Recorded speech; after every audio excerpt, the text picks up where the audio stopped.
من ذا الذي ما ساقط ومن له الحسنى فقط محمد الهادي الذي عليه جبريل هبط محمد بشر لا كالبشر بل هو كالياقوت بين الحجر محمد بشر لا كالبشر بل هو كالياقوت بين الحجر محمد بشر لا كالبشر بل هو كالياقوت بين الحجر اللهم صل وسلم على سيدنا محمد بارك وبارك.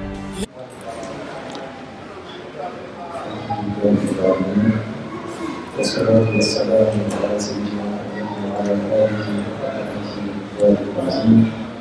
ورضي الله تعالى عن أصحاب رسول الله صلى الله عليه وسلم.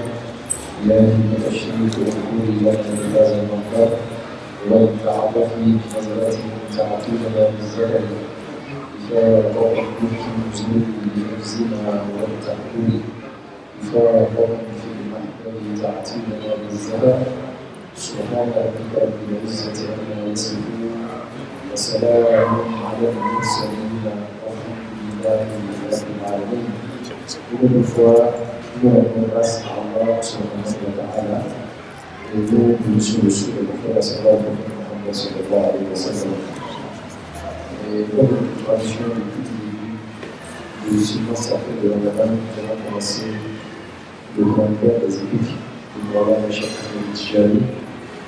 Aujourd'hui, nous allons continuer et Inch'Allah, nous sommes aujourd'hui le 6e jour du mois de Ramadan et l'an 2020. Avec Allah subhanahu wa ta'ala, une facilité reste pour ce mois. Et aujourd'hui, on va considérer comme la célébration de la 27e nuit.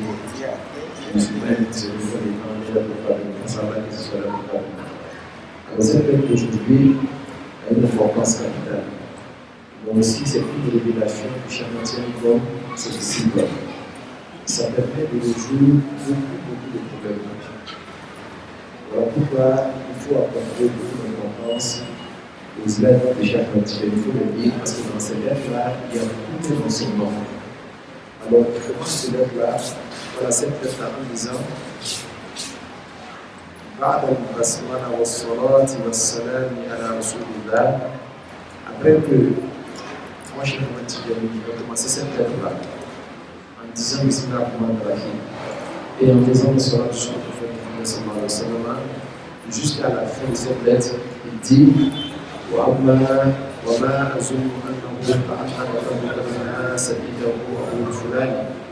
Il dit ce que j'ai constaté est que ton cœur s'est approché à ce que tu as entendu vis-à-vis d'un tel ou d'un tel. Ici, là, on a caché le nom. Parce que peu importe le nom, c'est le message et l'enseignement à la lettre qui nous intéresse. Alors, j'ai vu, d'après Cheikh Ahmed Tijani, s'adressant à ce disciple-là, que ton cœur s'est approché à ce que tu as donné comme faveur à un tel et un tel. Tu as peut-être pensé que je le mis au-dessus de toi, je l'ai préféré à la personne. Alors, sache que sache que rien de tout ceci ne s'est produit. Mais je vais vous donner l'information de quelque chose de grave. Que la plupart des personnes ignorent. Dieu a des noms spéciaux qui proviennent du domaine du cachet. Liman yasha'u, et qu'il offre ce moment très précis là, et très précieux là, à qui il veut. لكنه سبحانه وتعالى يبحث تلك النفحات على أي صور من الغيب. Alors qu'est-ce qu'il veut dire? Il veut que Dieu a le moment où il fait descendre certains mystères qui proviennent de son essence. Mais la descente de ces mystères-là prend la forme d'un être humain. C'est-à-dire la descente de ces mystères prend la forme d'un être humain. Une image. Et généralement, ces mystères-là, quand ils descendent, prennent la forme d'un saint, d'un wali parmi les awliya d'Allah. Et ces saints-là peut être parmi les vivants, ou peut-être un saint qui est déjà décédé. Mais la descente de ces mystères, de ces faveurs qui proviennent d'Allah, prennent la forme de ces personnes-là. Tu vas avoir quelqu'un qui est déjà mort, mais tu vois qu'en songe, il t'a arrivé quelque chose. Ou bien qui est vivant, il t'a arrivé quelque chose. Et Cheikh Tidiane est en train de donner un enseignement très fort, parce qu'il dit à la conclusion que la plupart des personnes ne connaissent pas. Il dit tout qui est que soit بعد الأسرار التي يقع عنها الفعل أو الانفعال. Ces mystères-là qui prennent la forme d'un être humain viennent donner certains mystères à certains amis de la Sorbonne.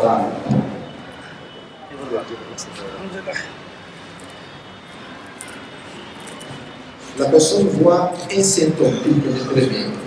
Il peut voir le symptôme aussi qu'il vit, qui est venu lui mettre un mystère. Pendant son sommeil, ou bien alors qu'il est en état de veille, on lui a dit un mystère, un secret. Mais ce secret provient dans Allah. Mais tout cela est une mise en scène de celui qui dort jusqu'à ce qu'il dort.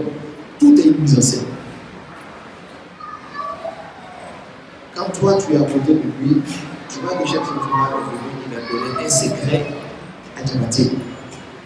Tu vas penser qu'il a placé Diabaté au-dessus de toi. Il a préféré Diabaté à la personne. Alors pour rien de tout cela ne se fait. C'est comme ça que certains mystères descendent dans la Subhanahu wa ta'ala. Et elles sont désignées à certaines personnes que Dieu lui-même a choisies. Pour dire que dans le même céleste là, il y a tellement de mystères que si l'être humain n'a aucune information de tout ce que je viens de citer, alors la personne peut entrer en porte-à-faux avec Allah subhanahu wa ta'ala sans qu'il ne s'en rende compte. تلك الصور وبعض المسألة التي يقع عنها الفعل والانفعال أو بعض النفحات لمن أراد الله في النوم أو اليقظة فينتفع بها من ألقيت إليه. Alors celui-là qui aura reçu ce secret-là, la personne pourra en profiter largement.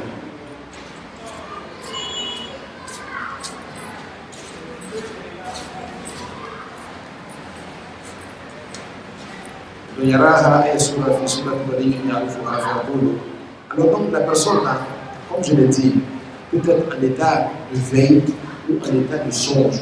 La personne a dormi et la personne a vu un grand saint que tout le monde connaît. Ça peut être son chef, ça peut être un autre chef qui est venu et qui lui a donné quelque chose. Rien de tout ceci ne s'est produit. C'est la descente de ce mystère-là qui correspond à un nom de Dieu que Dieu lui-même veut honorer. Quand Dieu veut honorer un être humain, parce que cet être a été un ami d'Allah subhanahu wa ta'ala, la descente de cette faveur d'Allah subhanahu wa ta'ala, depuis le royaume céleste, jusqu'à ce que cela atteigne celui dont le mystère ou le secret qui est destiné, ça vient sous la forme d'un être humain. Et cet être humain-là, il vient et tout donne le secret. Tu es en état de veille, en train de faire quelque chose, devant tout le monde le voit, ou bien tu es en état de sommeil parce que tu es en train de dormir. Alors quand il vient te donne ce secret, généralement, ce secret-là est très utile. Et surtout, et il vient toujours dans la forme d'un saint que tu connais. Adam, c'est une foulard de sirra. Et après, la personne dira que un tel m'a donné un secret, m'a donné tel secret. Voilà, il m'a dit alors que le wali lui-même n'a aucune information de cela. Lui, il est à Congo, il est au Sénégal, il est à Trèche, il est même à Koumassi ici. Toi, tu rêves que tu l'as vu, il est venu te donner un secret qui est très important, qui peut même transformer la vie. Mais lui, il n'en a aucune information. Parce que le mystère, même descendant de chez Allah, a pris la forme de ce dernier. ولا علم لذلك ولي بشيء ما ذكر ثم إن من وقع له ذلك شرط انتفائه أن يدوم اعتقاده وتعظيمه لذلك الولي. Voilà ce qu'il va dire dans le prochain quotidien. Que Dieu nous donne sa parole.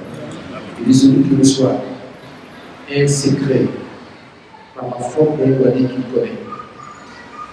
La condition pour pouvoir bénéficier de ce secret-là, c'est le wali par qui Dieu est passé en utilisant sa forme pour nous donner ce mystère-là. Tu lui dois un respect scrupuleux si tu veux profiter de ce mystère. Si tu lui manques de respect, ce secret que tu as reçu là ne te sera pour aucun profit. Voilà pourquoi Dieu passe par sa forme. Pour te dire que nous, on ne fait rien directement. On passe toujours par l'intermédiaire. Et cet intermédiaire que nous avons utilisé là, c'est un ami à nous. Et nous faisons de lui la condition sine qua non pour que tu puisses profiter de ce mystère-là et de ce secret-là. Si tu respectes la personne, le secret que tu as reçu sous ta forme te sera d'une très grande utilité. Si tu ne le respectes pas, alors tu vas utiliser ce secret sans rien voir. Ça, il sera d'une faisait travailler, mais si tu n'as pas une bonne pensée de ce dernier-là, donc Dieu a utilisé sa forme pour te transmettre quelque chose, ou bien que tu ne lui joues pas de respect dans ton cœur, ça va beaucoup avoir aussi bravo. Dieu te retire ce secret.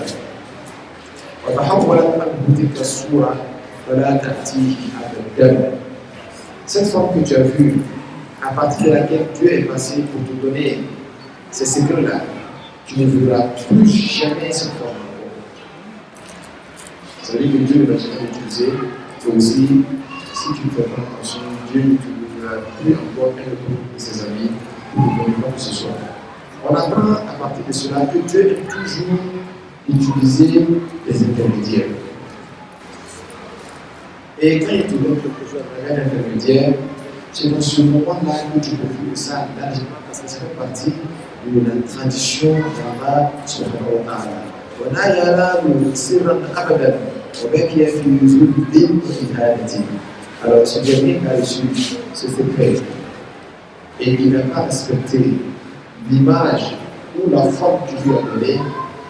Dieu lui retire ce secret et Dieu publie. Et il va demeurer dans cette humiliation-là, sans pouvoir rien recevoir, non seulement de ce dernier, mais aussi d'aucun autre wali. On s'en va passer dans le hadith, c'est alors donc, voilà une lettre qui nous donne quelques populations, quelques enseignements sur certaines situations spirituelles, pourquoi des échantillons spirituels de deux différentes vies qui peuvent intervenir à tout moment dans notre vie de tous les jours. Si tu n'avais aucune information de cela, tu risquerais de perdre non seulement ce que tu as reçu, mais d'être privé de cela durant le restant de ta vie. Voilà pourquoi j'ai dit en introduction que cette lettre-là a une importance capitale. Je reviens sur la lettre. Souvent tu dors ou bien tu es en état de veille. Tu vois un être humain qui te donne un secret que tu vas utiliser pour un salut, pour résoudre un problème. Ça peut être vrai que ce que tu vois là, c'est une véritable personne.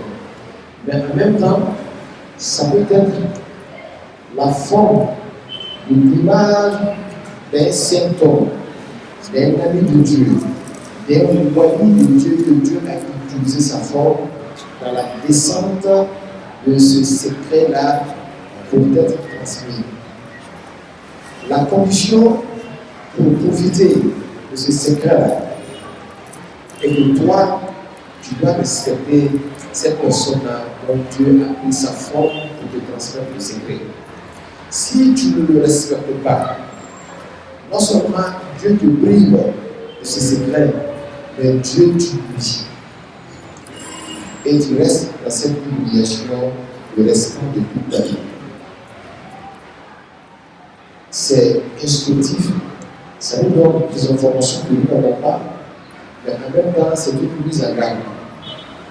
Que ici, doit toujours avoir un cœur rempli de respect à l'endroit de tous ces hommes de Dieu. Quand vous voyez une personne autour de qui il y a 5 personnes, 10 personnes qui le respectent, qui disent que ceci ou cela, même si tu n'as pas confiance en lui, tu ne lui dois pas un manque de respect. Le respect là-bas est toi, ta condition de vie. Tu dois respecter tout le monde, même le faux, mais tu dois respecter. À propre raison, celui qui quelques personnes ont témoigné de lui quelques bonnes actions, quelques bonnes émotions. Parce que Dieu peut passer par celui que tu penses qui est faux, alors qu'il est un ami de Dieu pour te connaître, pour te donner un secret. Et comme toi-même, tu le minimisais avant, tu ne vas pas profiter de ce secret-là. Tu vas l'aimer, te fouiller. Alors que ce secret-là pourrait être utile à ta vie comme à la vie de tes enfants. Parce que chaque secret que Dieu te donne dans cette vie-là, si ça vient et que c'est toute la famille qui prend la forme de l'être, ça veut dire que toi-même Dieu t'aide. Mais quel que soit l'amour de Dieu, fais attention, tu peux perdre cet amour-là si tu n'as pas un bon comportement. Si tu n'as pas un bon comportement, Dieu donne toujours des faveurs. Et il y a des gens même qui ont été élevés à la dimension de l'amitié avec Allah qui plus tard ont été péchés. Parce que seulement ces personnes ont manqué de respect ou de discipline vis-à-vis de certains amis de Dieu qui ont un rang plus élevé que ces derniers-là. Dieu, il agit comme un bon bété. Le bété là, même s'il n'est pas valable, il est valable de son ami là sur son parole. Il te dit, prête-moi mon parole. Qu'est-ce qu'il y a des bétés ici là? Il te dit, prête, c'est toi que tu vas là, tu as vu que vous avez une qualité divine. Il te dit, prête-moi ton parole. Dieu n'a que des amis.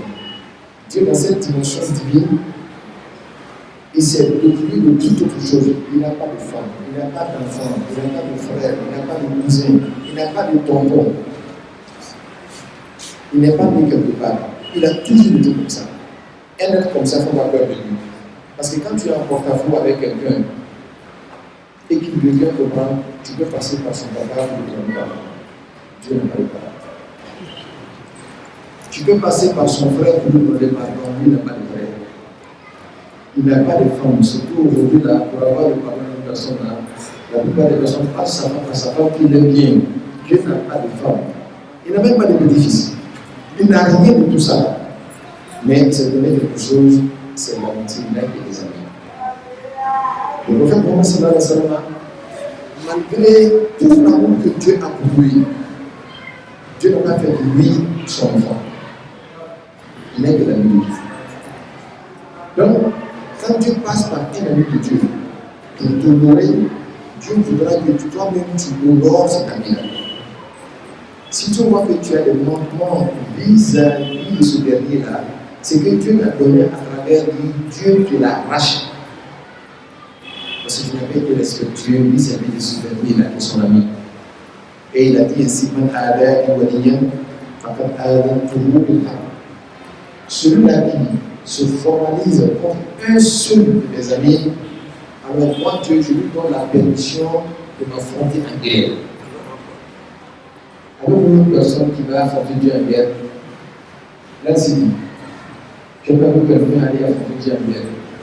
Si on ne dit pas même qui est gagnant dans tout le monde, parce que tout le monde c'est que toi tu es perdant. Et Dieu ira en guerre que lorsque tu te fous d'un de ses amis. Dieu aime ses amis. Dieu aime ses amis. Alors nous donnons tout à travers l'amitié qu'il tisse avec certaines personnes. Voilà pourquoi aussi pour avoir, tu veux toujours passer à eux. L'ami de Dieu, quand il est prophète, tu passes par lui. Quand il est envoyé, tu passes par lui. Quand il est saint homme, tu passes par lui. Mais il faut toujours passer par un ami de son regard. Il dit, sur la trace de celui-là qui a fait un véritable retour vers moi. Un véritable retour vers Allah, mais rien d'autre que synonyme de l'anéantissement.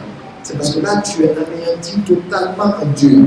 Tu n'as rien, tu as fait un véritable retour vers Allah. Dès l'instant qu'il y a une seule partie en toi qui n'a pas fait un retour vers Allah, c'est que tu t'es pas encore tenu vers Allah. Et cette dimension de retour réel et total vers Allah n'est accessible que lorsque toi-même tu acceptes de suivre un autre ami de Dieu. Donc Dieu nous donne la bonne compréhension. Alors donc cette lettre pour nous a une importance capitale. Il faut la répéter, il faut la relire.